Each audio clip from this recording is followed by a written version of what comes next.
لە هەرێمی کوردستان لە ئێستادا زۆرێک لە بازاڕ و شوێنە گشتیەکان بەسەر هاوڵاتیاندا کراوەتەوە وردە وردە ژیان ئاسایی کراوەتەوە.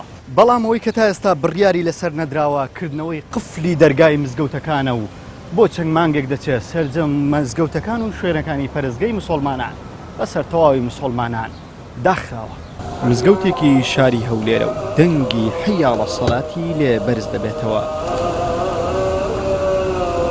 بەڵام هاوڵاتیان و نوێشخوێنان ناتوانن بە پیر بانگەکەوە بچن و ڕوو لە مزگەوتەکە بکەن بەهۆی ئەوەی لە چوارچێوەی ڕێکارەکانی بەرنگاربوونەوەی ڤایرۆسی کۆڕۆنا هێشتا مزگەوتەکان داخراون.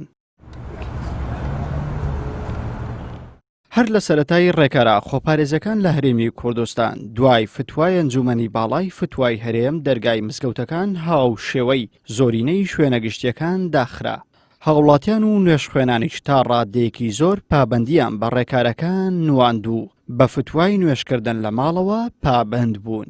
بەڵام ئێستا دوای کردنەوەی زۆرینەی شوێنە گشتیەکان داواکاری بۆ کردنەوەی دەرگای مزگەوتەکان لە نێو هاوڵاتیانی هەرێم زیاتر دەبێت و لەو بارەیەوە هاوڵاتیان دەڵێن کاتێک زۆرینەی شوێنە گشتیەکان کراونەتەوە هیچ پاساوێک بۆ مانەوەی مزگەوتەکان بەداخراوی نەماوە. پابەندی هەموو ڕێنماییەکان بووین. پێشتریش ئەندامێکی فراکسیۆنی کۆمەڵی ئیسلامی لە پەرلەمانی کوردستان بە نووسراوێک داواکاری پێشکەش بە پەرلەمانی کوردستان کردووە و داوای کردنەوەی مزگەوت بە هەماهەنگی لەگەڵ لایەنە پەیوەندیدارەکان دەکات.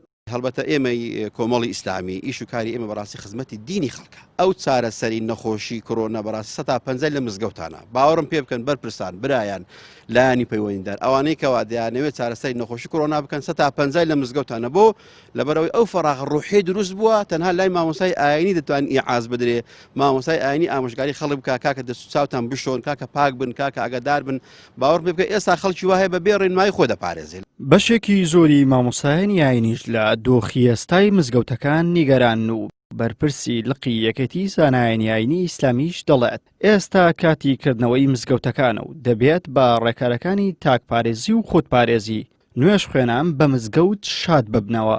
داماشمان کردێ بەڕاستی لە ژۆری ئۆپەراسیۆنی هەولێر لە قۆناغی ئێستادا پێمان وایە بەلەبەر چاوگرتنی جێبەجێکردنی ڕێنماییەکانی تەندروستی دەرگای مزگەوتەکان بکرێتەوە چونکە ماوەیەکی زۆرە مزگەوتەکان داخراوە.